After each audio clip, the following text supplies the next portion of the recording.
把赔的15干，我们一个赔的15干，管的少家伙不让我的家。水平你不能干，是这种干活吧？不干钱。哎，你也说干活，你我去年和师傅来干，结果人不收，我把师傅干活。我们说等于是把师傅养我多大？啊，不是对的，不是对的，说啥？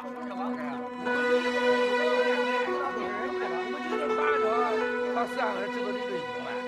给你公别的吧，给你公交的话，给你都不知道，你要是赶紧去了，很大的一些妇女 Many women aren't in charge of their own destinies. 自己的命运啊，所以到了农村，你要 That's why if someone in the countryside meets a girl of 18 and wants to know if she's married, they don't ask, "Have you got a husband?" but rather, "Have you got a jus?" Jus means master. So a girl isn't her own master and has to find one. Have you got a master? 你要找一个主，你有主了吗？ This may be China's century. She's growing richer, growing stronger. And the process is taking her people through momentous upheavals. This television series has had exceptional access to the country, her institutions and people at a critical time. This is China from the inside.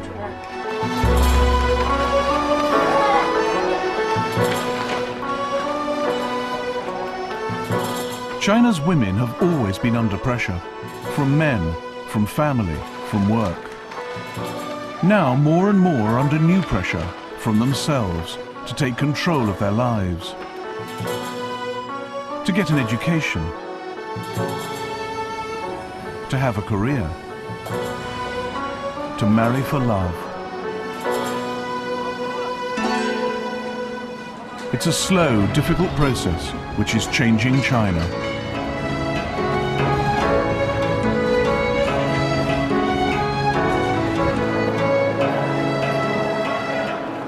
China is going home.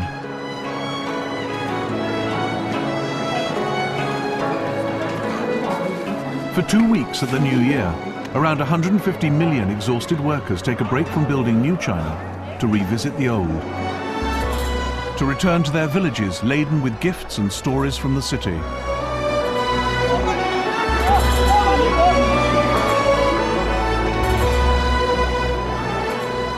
I think they're amazing. Migrants are the greatest people. The fact that they're up and go shows how brave and determined they are. They are willing to change their lifestyle and their thinking, particularly the women.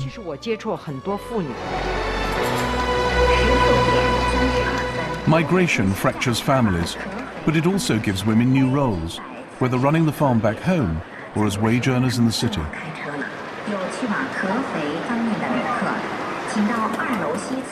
Xiao Zhang has lived in Beijing for 14 years, cooking and cleaning. For a few hours each week, she sees her husband Xiao Huang, who works in a small restaurant in the suburbs. This is the only time in the year when they're together. It's always like this when we go home for the new year. Everyone's carrying bags, big and small. We're all looking for a place for the luggage. I just want to get on the train, grab a seat and find somewhere to dump the stuff. Then we can relax.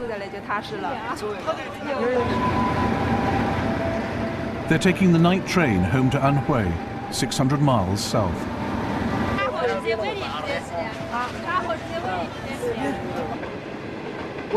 For me, there are two Chinas. Beijing, Shanghai, Guangzhou. That's one China. I know the other China. It's where there are more women, more poverty. It's where we need the decision-making to be more rational and democratic. That's the place I like. Changing China means changing the countryside. That means changing women.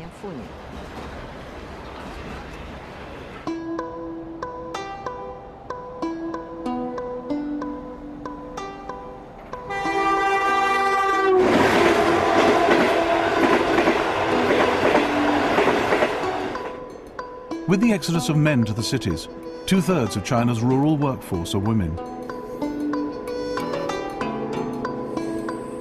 To improve their lives, they need education, but it costs. parents prefer to spend on their son, so he'll look after them in old age.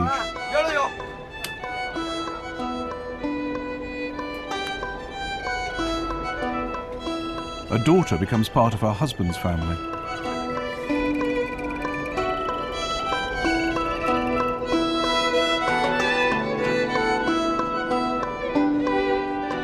Xiao Zhang has bumped into a university friend of her brother. Neither she nor her sister received higher education, but they're supporting their brother through college.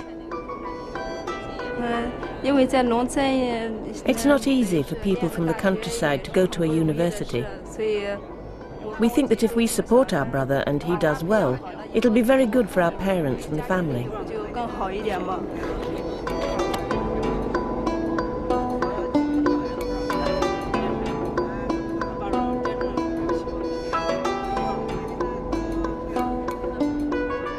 Few returning for the new year have children with them. Most can't afford schooling in the city or aren't allowed access to it.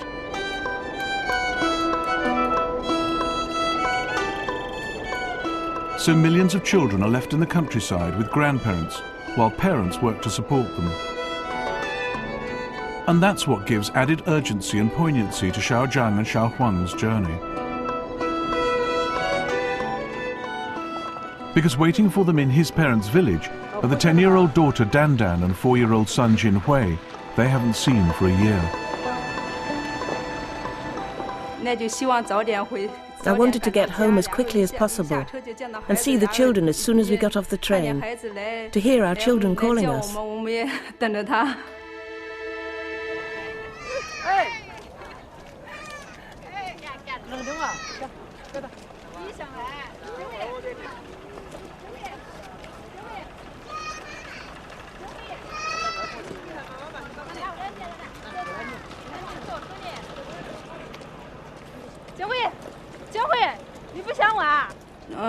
People abroad are more open.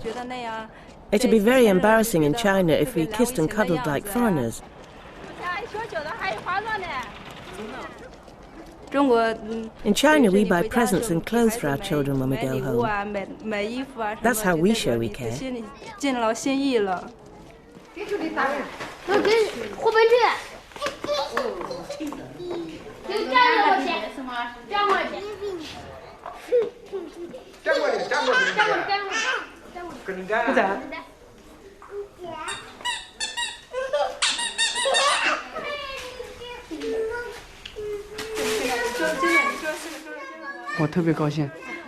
I was very happy. When my daughter came to me holding a pair of new boots and told me I loved them, I said, "If you love the boots, then listen to me. You must study hard and go to university, and one day you'll have whatever clothes you want." My daughter said, "Yes, I'll be good. I promise I'll study hard."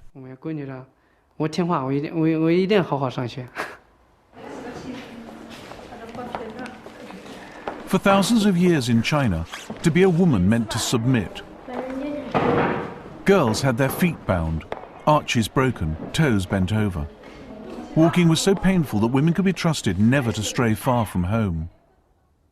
Gao Yaojie became a famous doctor and activist for women's rights in China, defying the binding of her feet at the age of 5. In those days, no one thought it was cruel to women. Girls just needed to count money and know a few numbers. Girls weren't expected to go to school. It was a patriarchal society. Men were good, no matter how bad they were.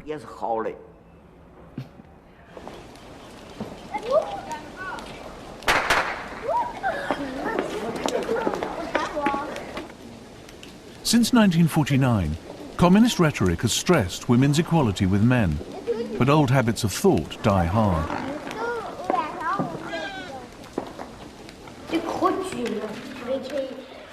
A side effect of China's rural birth control policy is to favor boys. The aim is to limit China's population, currently 1.3 billion. If your firstborn is male, you can't have another child. But if, like Xiao Zhang, your first is a girl, you can have a second, hoping for a son to work, take care of you, and carry on the family line. Blossom first, the old saying went, then the fruit. Personally, I'd have preferred to give birth to a daughter than a son. But as my Xiao Huang is the only boy in his family, his parents, my mother and father-in-law, wanted me to have a son. Having a son in China is often not left to chance. Some people do an ultrasound scan 4 to 5 months into pregnancy, and when they find out it's a girl, they go for an abortion. I know a privately owned hospital that does it. The government has reinforced the restriction on abortions many times, but they haven't stopped. The main reason is corruption in the health service, and corruption is everywhere. So men and women are still treated unequally.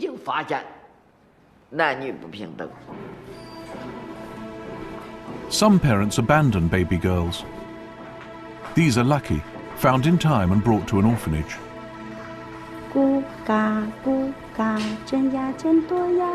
Disabled girl babies particularly risk being unwanted.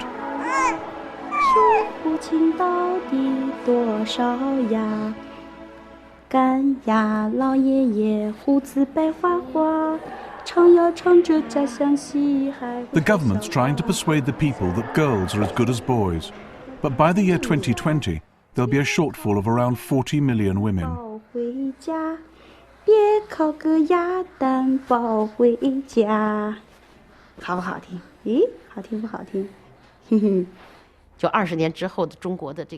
Women will face an even more terrible future in 20 years' time.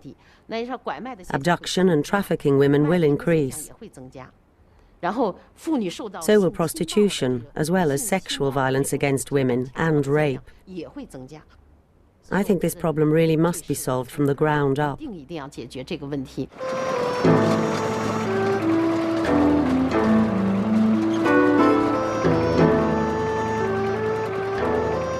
Birth planning officer Hu Guanhua is doing her rounds. The new year's a good time to catch women at home. Next stop, Xiaojiang's village.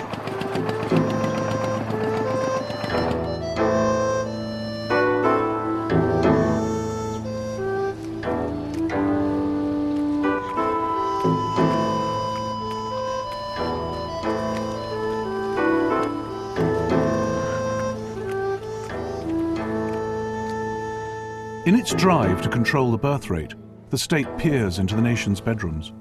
China's women don't have a lot of privacy.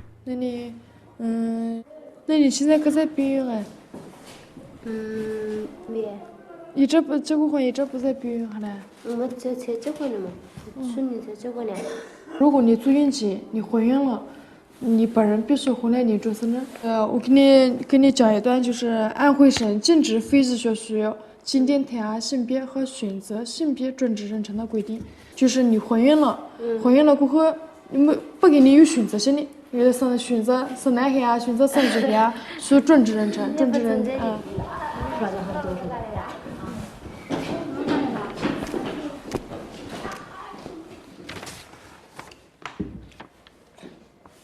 这个安徽省流动人口计划是强制。就是第3条实行计划生育是我国国家的一项基本国策，就等于计划生育是我们中国的一项基本国策，采取综合措施控制人口数量，提高人口素质，鼓励公民晚婚晚育，少生育生。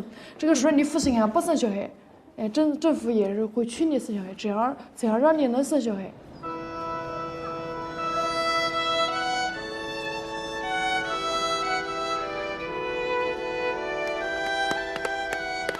Young wives aren't just accountable to the birth planning officer.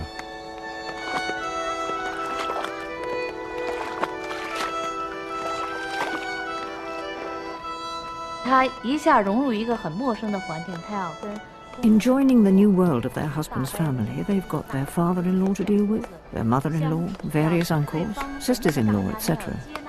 She's got to gain everyone's acceptance. When there are conflicts, she's the weakest. So this custom of moving in with the husband's family has made many women feel helpless when they have problems. They feel very helpless. 很无助。 Xiao Zhang gets along with her husband's family now, but it hasn't always been easy.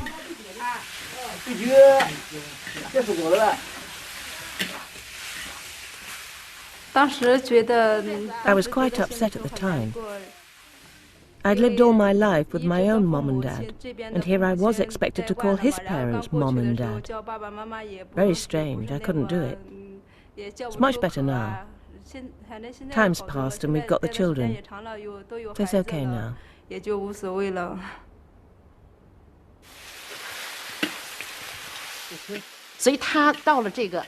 If a woman goes to live with her husband's family and they treat her well, or if she's found someone who loves and respects her, she'll be all right.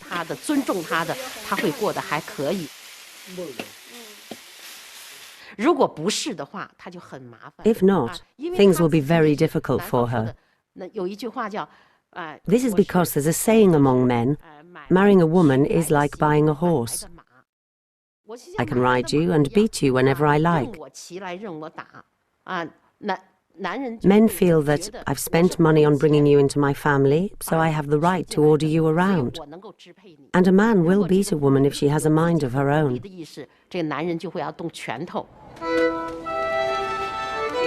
The biggest landmark in Xiaozhang's new year is a wedding in the family. Her cousin has married a girl from another village, Cao Wen Nian, who looks out from her new in-laws' house.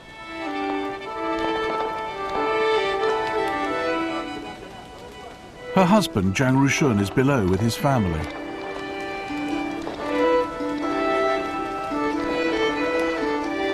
Xiao Zhang and Xiao Huang are there, with Dan Dan and Jin Hui. They're all waiting for the dowry to arrive. Within the traditions of country weddings, there's a relationship between the dowry and the bride's value.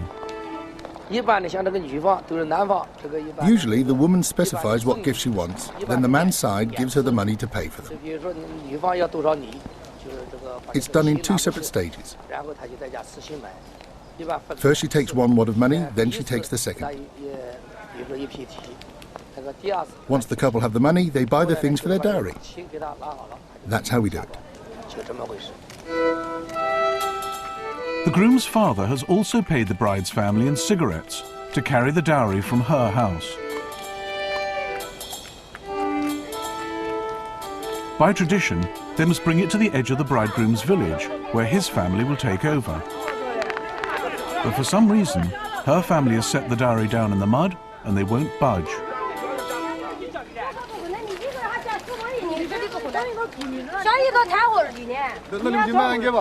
The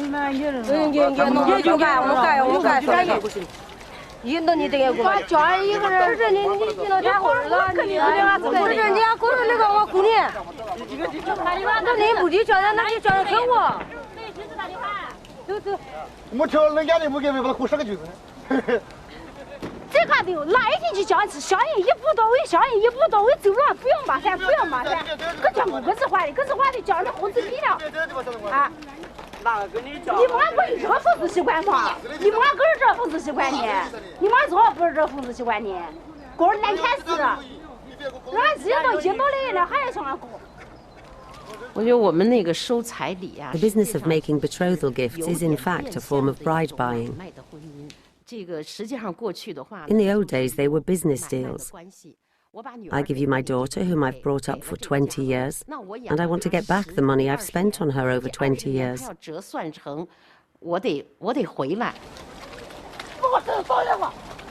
The groom's family comes back with a compromise offer, but the bride's father takes it all as a gross insult.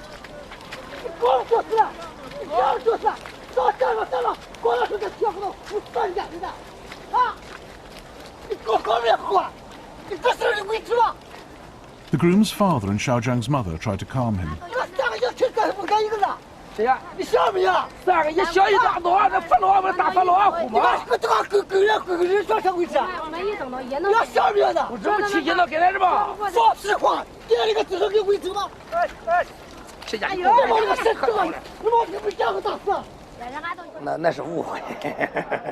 It was a misunderstanding. All that fuss was a misunderstanding. Just kids fooling.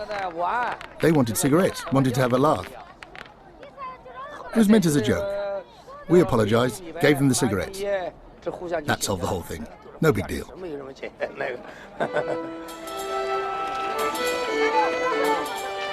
The two families meet midfield and carry the dowry into the village.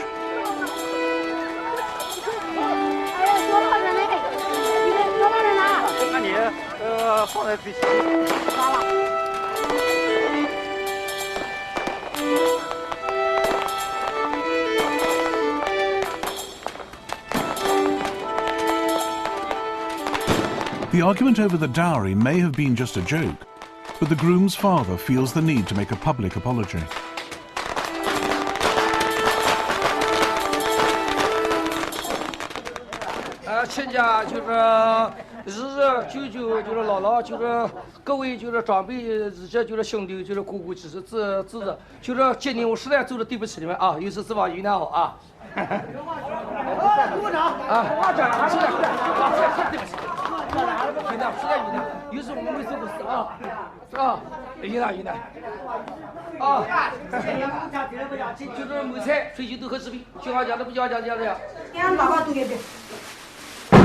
Zhao Wen-nian finally gets hold of her dowry.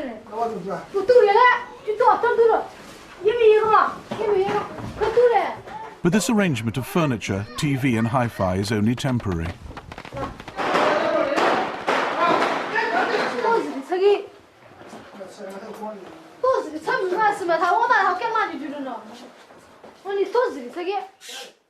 When the new year is over, she and Jiang Rushun will cart everything back to their home in Beijing. For the prosperous family she's now joined, the village is a place to visit for special occasions, not to live in. It'll be all right. The house won't fall down. We've just got to lock the door. Everyone will be in Beijing. Of course they'll be in Beijing. They've been there for years. Why would they move back?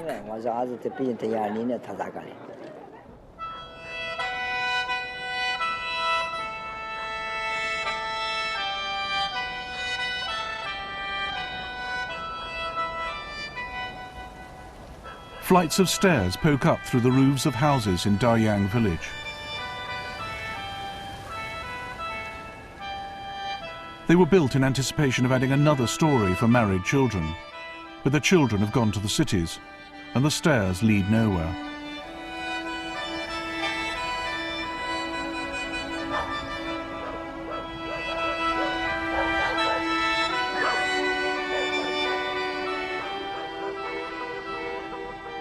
After the new year, the village changes character. It's left to the women now, looking after young and old, running household and farm.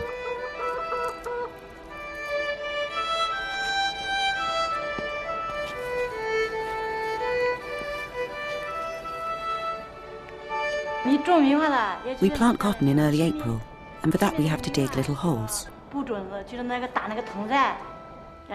You put the seeds into the hole, 18,000 an acre, and add soil. I get up at 4 in the morning and work till 7 p.m.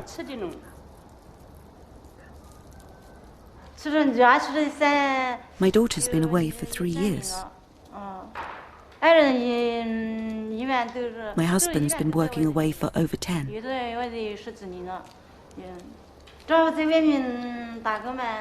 When my husband's off in the city, I worry. What he's eating, how hard he's working, who'll wash his clothes, who's cooking for him.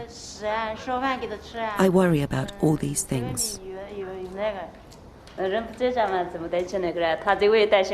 We worry about them.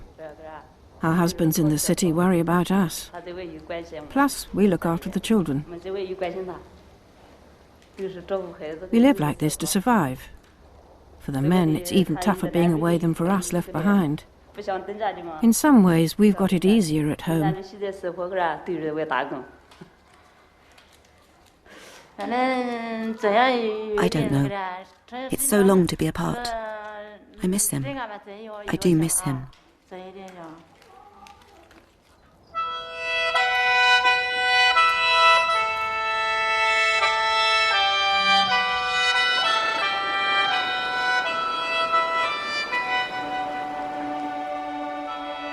Palding village, Tibet.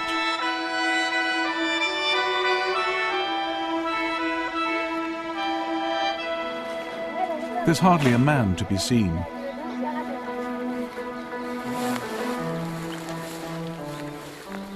What concerns the women here depends in part on what stage they're at in their lives.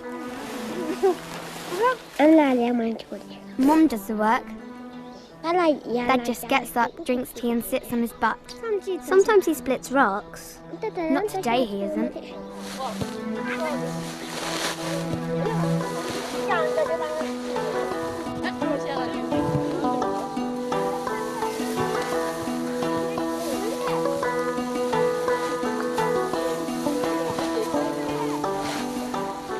Some talk of getting jobs in the city, but need their parents' approval.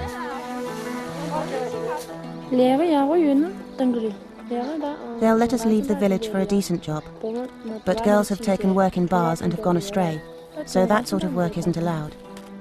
Decent jobs are okay.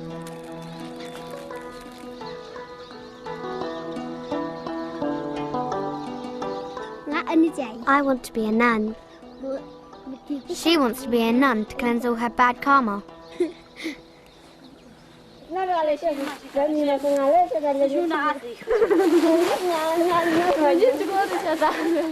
A key to changing one's life is education, but many don't get the opportunity.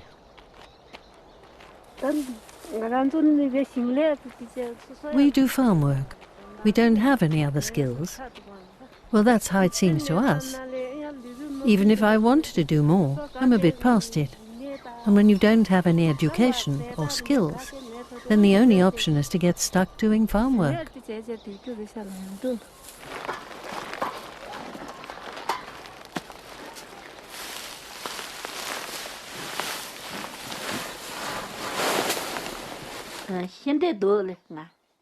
I want knowledge, I really do. In the old days, even if you wanted to learn reading and writing, you didn't have the right to. These days, we have the right. But because of my old age and my eyesight, I'm completely blind in my left eye, you know. My time for learning has passed me by.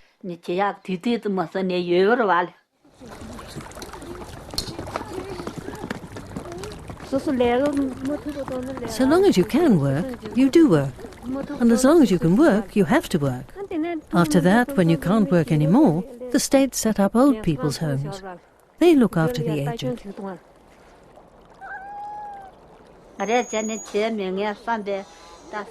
Deep down, I trust and hope my children will look after me. But when you become really old and unable to bear your own weight, it's hard to tell how things might turn out. Because my children have their own lives to lead. From time to time, that raises doubts in my mind.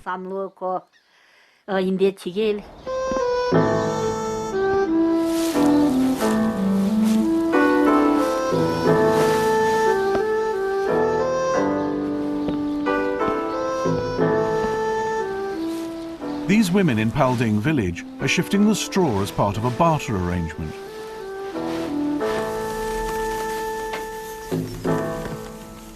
In exchange for the work, the owner of the straw, Tsokyi, is cooking them all dinner.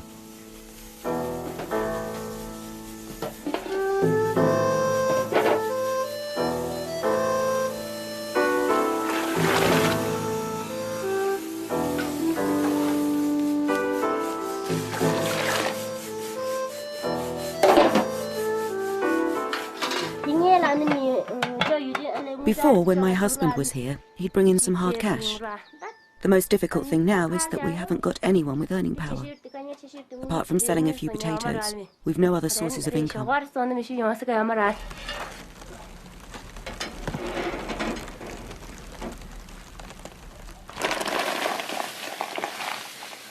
With a population of just 2.5 million, Tibet is not subject to strict birth planning rules. Tsokyi has a son and 2 daughters, and education has to be paid for.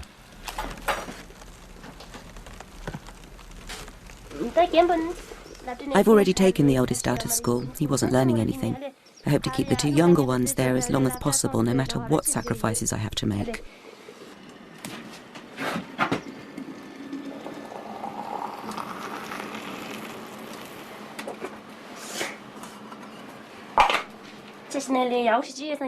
I thought my husband was a wonderful, honest man.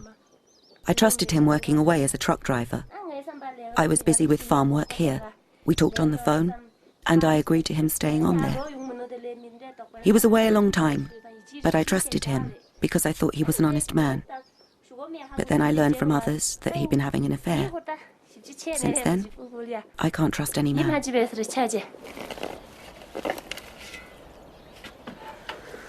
I try to make light of life by socializing with others, but inside I'm very unhappy.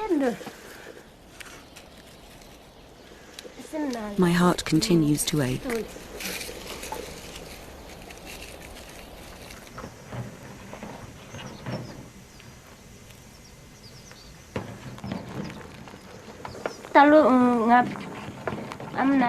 This year my mother fell ill and I went to look after her in the hospital.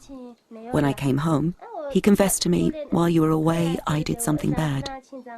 He was holding me in his arms and crying.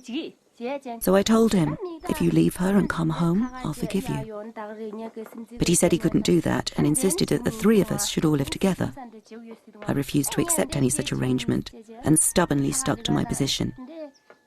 That if that were the case, I'd rather be alone.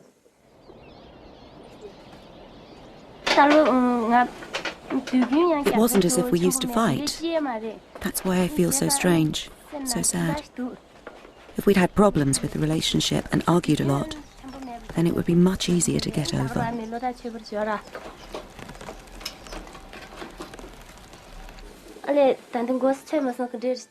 I don't really know what's going to happen. He gives the impression he might come back, that he can't see their relationship lasting. But now he's gone back to her because she says she's pregnant. I don't know whether she really is pregnant or not, but she claims she is, and he's gone to her. I can't tell how things will turn out in the end.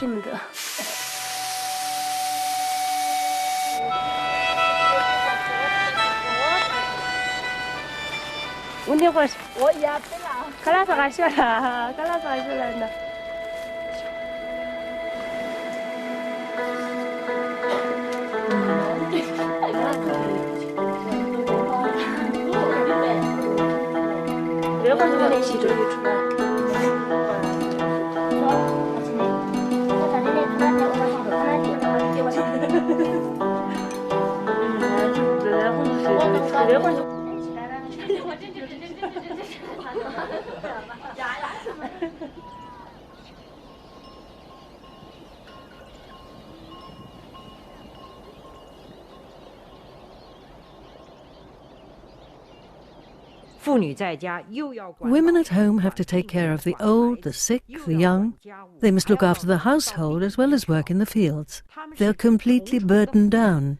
That's why 85% of women suffer from bad health, and mentally they're not in great shape either. China has one of the highest suicide rates for women in the world, 150,000 a year. 1 every 4 minutes. And China is the only country in the world where more women kill themselves than men.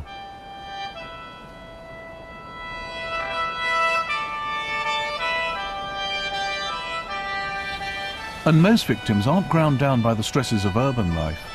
They're rural women. The majority are women aged between 15 and 35. They're quite young. Most use pesticides. It's all too easy to get hold of pesticide. Some women commit suicide impulsively. A husband and wife may have a bitter fight. When it's over, the woman just grabs some poison and drinks it.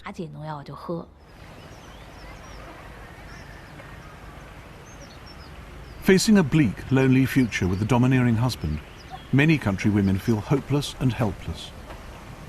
1.5 million a year are desperate enough to attempt suicide, but fail.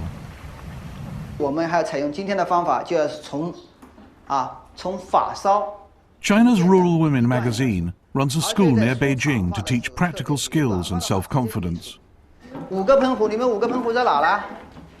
There are classes in hairdressing and computing, along with suicide prevention, gender awareness, and women's participation in politics. The whole point of the training is to teach young girls to discover their potential. We're focusing on girls who are 16 or 17. I think they'll be okay. But they normally get married very young, at 18. So I think it's better to educate them before they get married. Once married, they come under their husband's control. It'll be difficult for them to break away. Mothers too are a key influence, either pushing their daughters towards independence or trying to rein them in.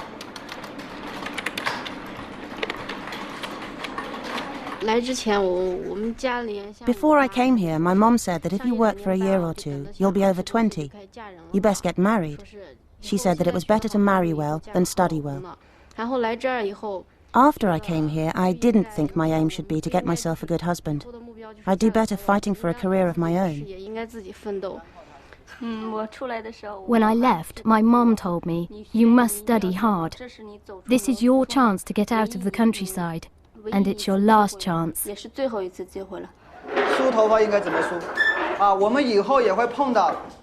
But there are few schools like this one. There are 650 million women in China.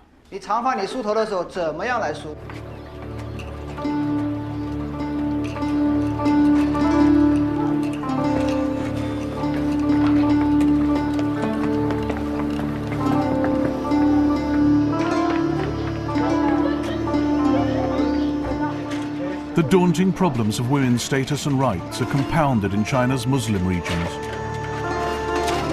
The lives of Xinjiang's 4 million Uyghur women are tightly circumscribed. They're subordinate to fathers, brothers, husbands.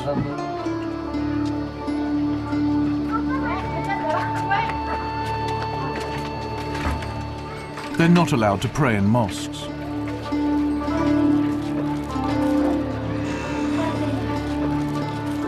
The Communist Party promotes women's interests and equality through the All China Women's Federation. For a long time, it's been very rare for Uyghur women to go much further than their own front doors. They live in a small world, like frogs sitting at the bottom of a well. All they can see is a tiny bit of sky, so their outlook is very narrow.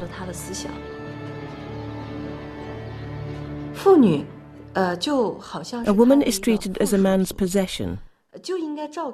It's the duty of a woman to look after him, whether it's work in the fields or in the house.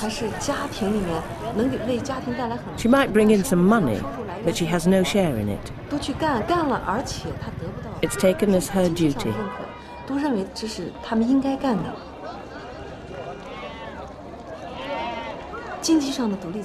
Only by giving women financial independence can their status in society and in the family be improved.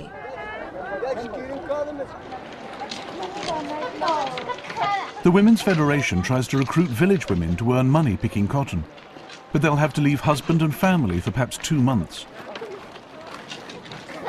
The road to emancipation lies through a minefield of prohibitions and inhibitions. Pul tapsa ayollar o'ziga topadi, o'zining turmushini yaxshilaydi, kiyim-kechak etib kiydi. O'zining o'zining kiyim-kechakini etib kiyaliganmi, hal cho'ng ish ayol uchun. Qo'rqma, yeringizdan juraylik berib shagir xijliyalaysizlar, ding-ding berib. Bir mezgil tutib, qaylanglar, yaldiringlar, bir mezgil o'tib, ayolning qadri o'tiladi. Qadri o'tiladi. Ayolning qadri o'talsa, voy isit shu ayolning bilan demdigan men. Azab optan bir ayolni o azab chiqib qolib sirtga hergiz bilan demayman deydigan ya keladi axaqlar. Aslimi o'zinglarniki ham o'zinglarni qo'shib bo'lasizlar. Shunganda men shuni bir tashviq qilgancha edim, chiqadiganlar bormi? Sirt chiqib ishlaydiganlar bormi?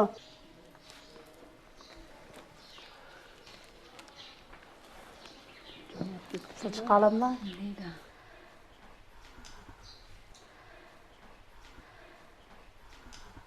Tayyorlik qilinglar.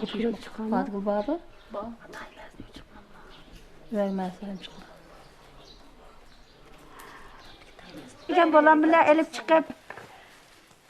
Yaxshi qatasiz. Ben çıkmasam balam okşaş, balam çıkan iken.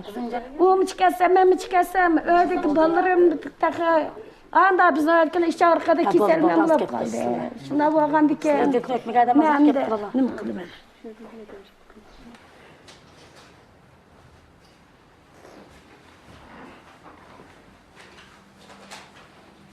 The women are clearly uncomfortable. And the reason is the presence of their menfolk staring at them. Some women instinctively inch away to sit with their men. The men are then asked to leave the courtyard, and that changes everything.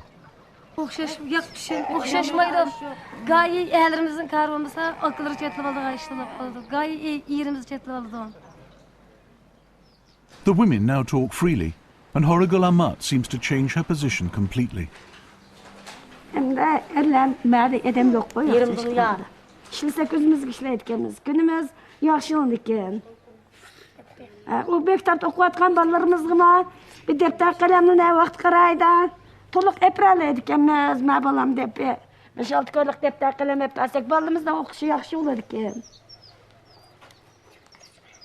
bu yılma ki bezge eydisler yana Xudayım bulsa çıkıp işlep çıkım düşmez hem de çıkımız teşkilge boysunlup. Maksat gitmezdi işlememezdim de.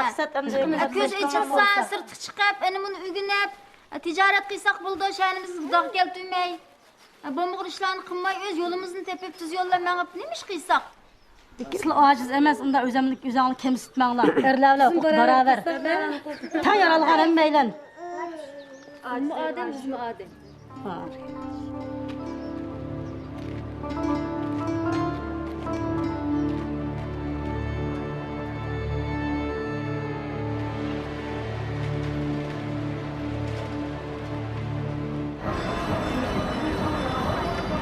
The exodus of country women to the high-tech cities of China's southeast is driven by factories' need for labour, not any policy of emancipation. But for Wu Jiaxia from Hubei, the result is the same. She feels free for the first time in her life. Back home, it gets so dark at night that we can't see a thing. We've got to have a torch. But there's more going on here in the evening than during the day, with bright lights, hustle and bustle. We can go to the disco. With no work on Sundays, we can stay up till 4 in the morning, enjoying ourselves. Wu Jiaxia is killing time till 7 in the evening, when she'll go on night shift for 12 hours. She lives and works at an electronics factory in Sanxiang, Guangdong province. With overtime, she can earn the equivalent of around $26 a week.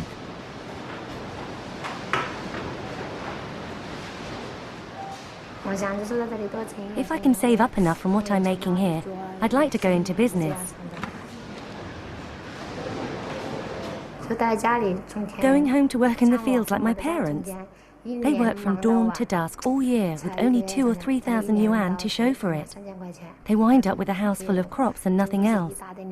I don't think that beats what I'm doing.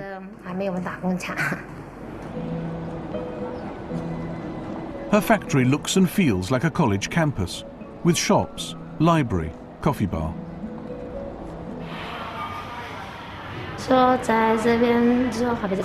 I really like it here. The facilities are much better than at home. We don't have a hot water boiler at home, so it takes ages to heat water for washing. So I prefer it here. I don't like going home. Relationships are formed here without interference by marriage brokers or parents, anxious for a good match close to home. I've got a boyfriend. He's from Shanxi, a long way from my home. My parents aren't too happy. They think it's a bit far away.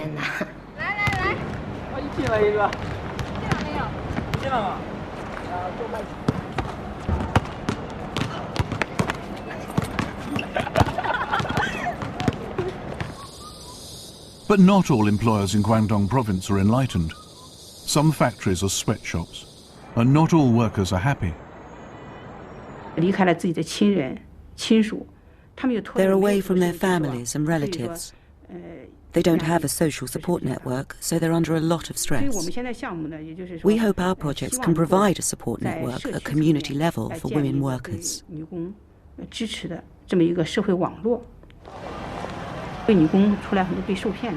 Some have left home only to be cheated, kidnapped and sold, or harmed. It's happened because they're not streetwise. So we give them training. On top of this, we've also set up a performance group to stimulate and entertain them. The performers are drawn from factory and workplace. Pang Shijia is on a production line making shoes. I told my mom I've joined the entertainment troupe here and have a chance to better myself. I told her that I'm sometimes unhappy working in the factory, but things lighten up once we all get together for a show. Any stress just vanishes.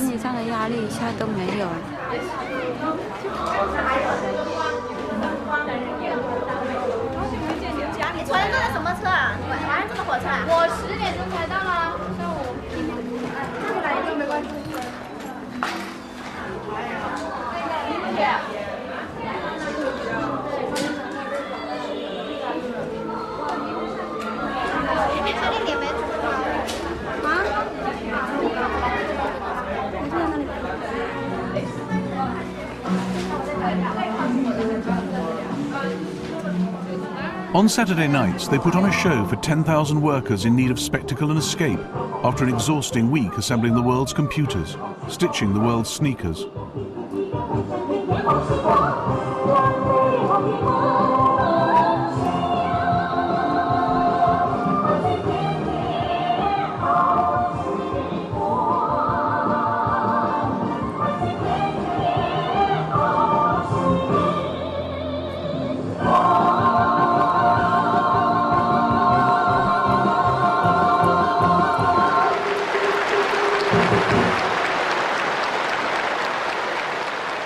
The show also contains propaganda, made palatable by humour, for an audience on the brink of marriage and parenthood.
Women's new lives bring new tensions as they balance work and family pressures against their own health and happiness.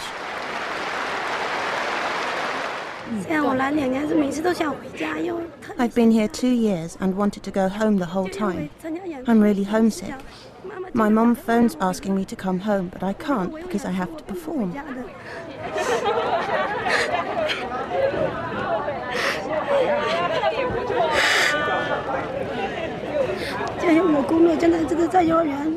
I work in a kindergarten and my voice is gone. I have a cold but no time to see the doctor. I must apologize for my performance because I couldn't do it as well as usual.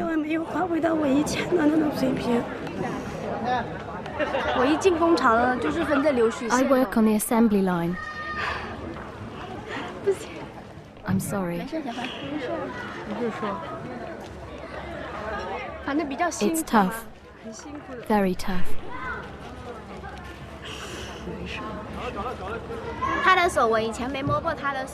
I'd never touched her hands, but then I did once when we were rehearsing a dance.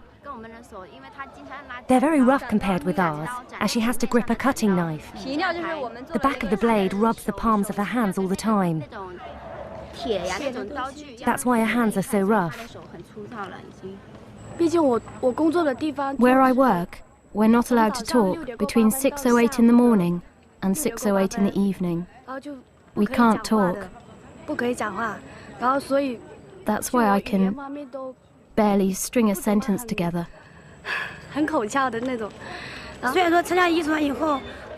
Work's no less boring since I joined the performance group. But when I think of all the friends we've made across the country, we're at our happiest in the evenings, rehearsing, singing, dancing. This is our best time.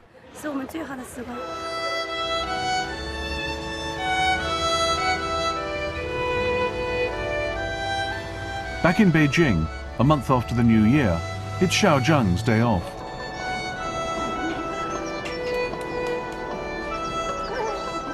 She's gone to her sister's restaurant in the suburbs, where her husband Xiao Huang works. It's the only time in the week they have together.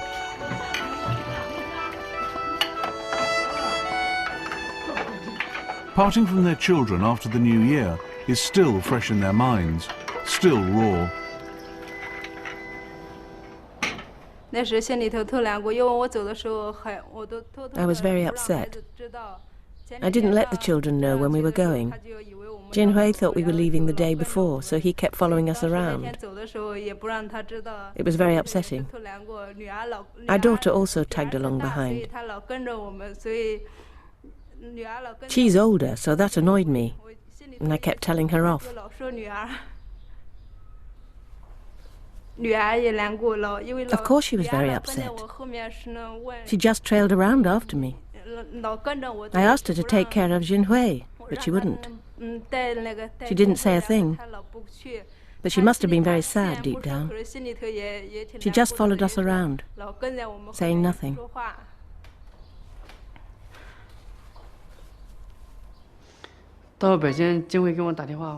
Jinhui called me when we arrived in Beijing. I felt really bad. He thought I'd phone him when I got here. He said, "Dad, when did you leave?" In the morning, I told him, you were still asleep. He said, "You tricked me. You told me you'd take me with you to Beijing, to go to school. But you haven't." I felt awful. Our children need taking care of. At least one of us should stay at home.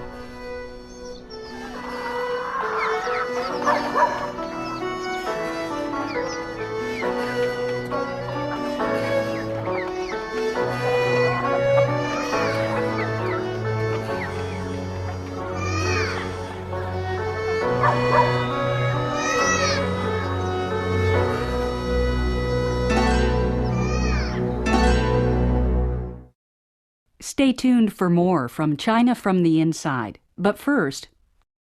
Next on China from the Inside, the battle for the environment. China's paying the price for economic boom in pollution, and people are dying. Visit pbs.org for more on politics and daily life in China, environments at risk, and behind-the-scenes perspectives with the filmmaker. All at pbs.org. China from the Inside is available on DVD. To order this 4-part program, call PBS Home Video at 1-800-PLAY-PBS.